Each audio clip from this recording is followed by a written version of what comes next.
अरे बेटे इधर सुनो। हाँ अंकल बताइए। रिजल्ट निकल गया क्या तुम्हारा? हाँ अंकल निकल गया। अच्छा बेटा, तो कितने नंबर आए तुम्हारे? अंकल 94%। वाह बेटा, बहुत बढ़िया।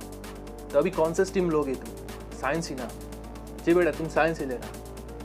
ये आर्ट्स कॉमर्स अच्छे बच्चे नहीं लेते, तुम साइंस ही लेना, ठीक है? ठीक है अंकल। सो फ्रेंड्स, अभी जो आपने एक छोटा सा क्लिप देखा है, ऐसा सिचुएशन बहुत सारे स्टूडेंट के साथ होता है, ठीक है?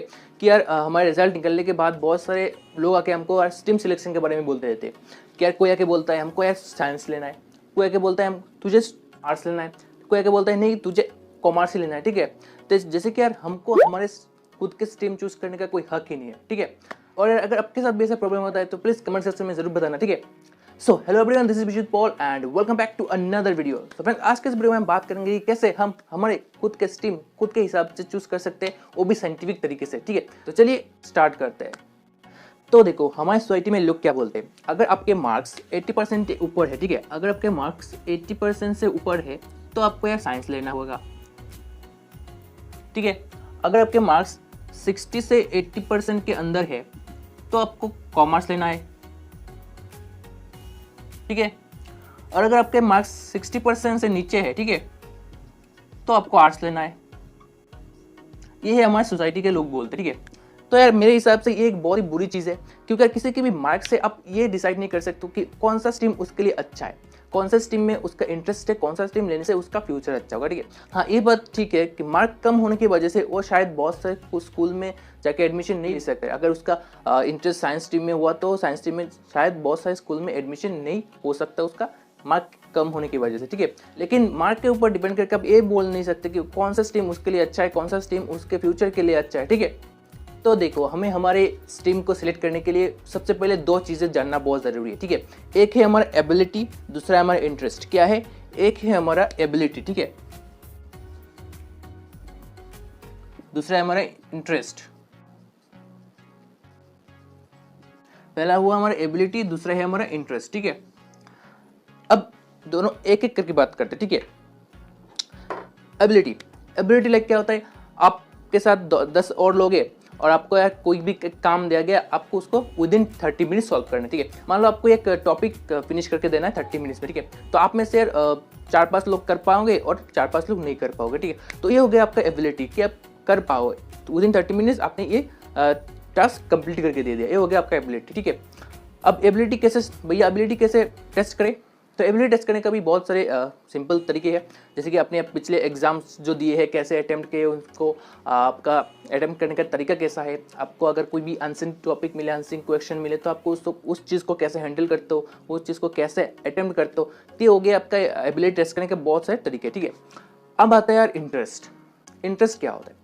इंटरेस्ट और एबिलिटी दोनों एक दूसरे के ओपोनेंट है। कैसे? तो मान लो आपका आप मैथ्स में बहुत अच्छे हो, ठीक है? देखिए, आप मैथ्स में बहुत अच्छे हैं, आप मैथ्स के हर एक क्वेश्चन को आप सॉल्व कर लेते हो, ठीक है? तो ये हो गया आपका एबिलिटी, ठीक है? लेकिन आपका इंटरेस्ट है हिस्ट्री में, आपको हिस्ट्री पढ़ना बहुत अच्छा लगता है, आपको हिस्ट्री में बारे में जानना बहुत अच्छा लगता है, तो ये हो गया आपका इंटरेस्ट। तो देखिए, एबिलिटी और इंटरेस्ट दोनों अलग अलग चीज़ है, तो आपको इस चीज़ में दिक्कत हो सकता है, ठीक है? इसीलिए यार मैथ्स फिजिक्स में एबिलिटी अच्छे होने की वजह से लोग बीटेक करने जाते हैं, इंजीनियरिंग करने जाते हैं, लेकिन इंटरेस्ट किसी और सब्जेक्ट में होने की वजह से बीटेक करने के बाद वो आके यार यूपीएससी की तैयारी करने लग जाते हैं, आईएएस आईपीएस बनने के लिए, ठीक है? तो मेक श्योर आपके साथ भी ऐसा ना हो, तो आप पहले आपके एबिलिटी और आपके इंटरेस्ट दोनों को फाइंड करके दोनों में जो कॉमन होगा उस टीम को आप सिलेक्ट करना, ठीक है? इतना तो समझ में आ गया? Okay great. तो अभी आपका एबिलिटी और इंटरेस्ट फाइंड हो गया, ठीक है? लेकिन सिर्फ इससे नहीं होगा। मान लो आपका इंटरेस्ट है मैथ्स में, ठीक है? क्लास 10 में आपका इंटरेस्ट है मैथ्स में, आप मैथ्स बहुत अच्छी तरीके से पढ़ते हो, लेकिन क्लास 10 के मैथ्स और 11 के मैथ्स दोनों में बहुत ज़्यादा डिफरेंस होता है। तो आपने तो 10th के बेसिस पे आपने मैथ्स चूज कर लिया 11th में, लेकिन 11th में घुसने के बाद आप मैथ्स करने लगे तो देखा मैथ्स पूरा ऊपर से जा रहा है, ठीक है? कुछ समझ में नहीं आ रहा है, आपका मैथ्स के ऊपर पूरा इंटरेस्ट जा चुका है, ठीक है? तो इस चीज़ में भी बहुत ज़्यादा दिक्कत होता है, ये प्रॉब्लम भी बहुत सारे स्टूडेंट के साथ होता है, ठीक है? तो भैया अभी इसका सोल्यूशन क्या है? इसका भी सोल्यूशन है, आपको जिस सब्जेक्ट के ऊपर इंटरेस्ट है उसको चूज करने से पहले आप जाओ 11 के बुक्स उठाओ, उस सब्जेक्ट के बुक्स उठा के देखो यार, 2-3 चैप्टर पढ़ो, वो भी पहले के 2-3 चैप्टर नहीं, पहले के 2-3 चैप्टर हर एक बुक में इजी होते हैं, ठीक है? बीच के या फिर लास्ट के 2-3 चैप्टर देखो, यूट्यूब में उसके लेक्चर देखो, देख के यार कंक्लूजन निकालो कि क्या उसके जो रिलेटेड है, क्या वो हमारे दिमाग में बैठ रहा है, क्या हमको इंटरेस्ट आ रहा है, ठीक है। अगर इंटरेस्ट आ रहा है, अगर आपको दिमाग में घुस रहा है तो आपको उस स्ट्रीम को ले लेना चाहिए, वो आपके लिए ही है, ठीक है। और यार ये सब चीज़ें अब हर एक सब्जेक्ट में अप्लाई करना था, उससे आपको बहुत ज़्यादा हेल्प होगा स्ट्रीम सिलेक्ट करने के लिए, ठीक है। और लास्ट में मैं आपको एक चीज़ बता देता हूँ, ठीक है। अभी आप क्लास 9th में हो, आपका एक गोल फिक्स्ड होना चाहिए, ठीक है, कि मुझे फ्यूचर में जाके ये करना है, ठीक है। तो मैं इसको आपको एग्जाम्पल के थ्रू में समझाता हूँ। मान लो अभी आप वेस्ट बंगाल में हो, ठीक है, मान लो अभी आप वेस्ट बंगाल में हो, आपको जाना है मुंबई, ठीक है, आपको जाना है मुंबई। तो आप वेस्ट बंगाल से मुंबई फ्लाइट से भी जा सकते हो, ठीक है। आप वेस्ट बंगाल से मुंबई फ्लाइट से भी जा सकते हो, आप ट्रेन से भी जा सकते हो, आप बाई रोड भी जा सकते हो, ठीक है। तो देखो यार, वेस्ट बंगाल से मुंबई जाने के बहुत सारे रास्ते हैं, ठीक है। आपको वेस्ट बंगाल, आपका गोल है मुंबई, ठीक है। तो देखो यहाँ से यहाँ पर 3 रास्ते हैं, ठीक है, लेकिन सबसे आसान रास्ता कौन सा है? आपका फ्लाइट वाला रास्ता, ठीक है। फ्लाइट वाला रास्ता, क्योंकि उसमें आपका यार टाइम बहुत कम लगता है, उसमें आराम से जाता है, कोई दिक्कत नहीं है, ठीक है। तो ठीक इसी तरह आपके जो गोल होगा उस पे पहुंचने के लिए भी बहुत सारे रास्ते होंगे, आपको चूज करना है सबसे आसान वाला रास्ता, ठीक है। अभी वो भी एक एग्जाम्पल के थ्रू में समझाता हूँ।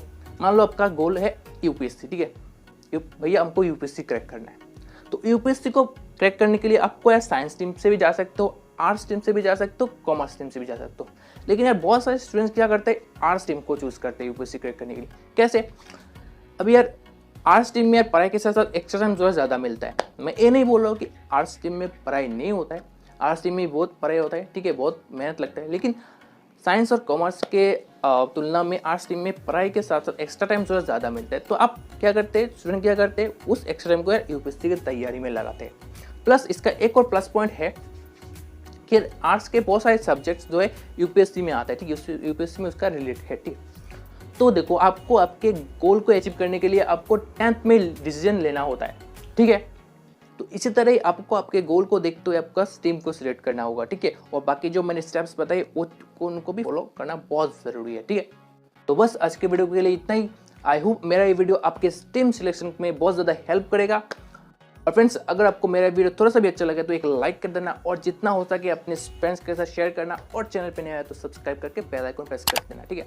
तो चलिए फ्रेंड्स, मिलते कोई अगले वीडियो में, तब तक के लिए सेफ रहे, हैप्पी रहे, पढ़ते रहे और एग्जाम को फोड़ते रहे। बाय।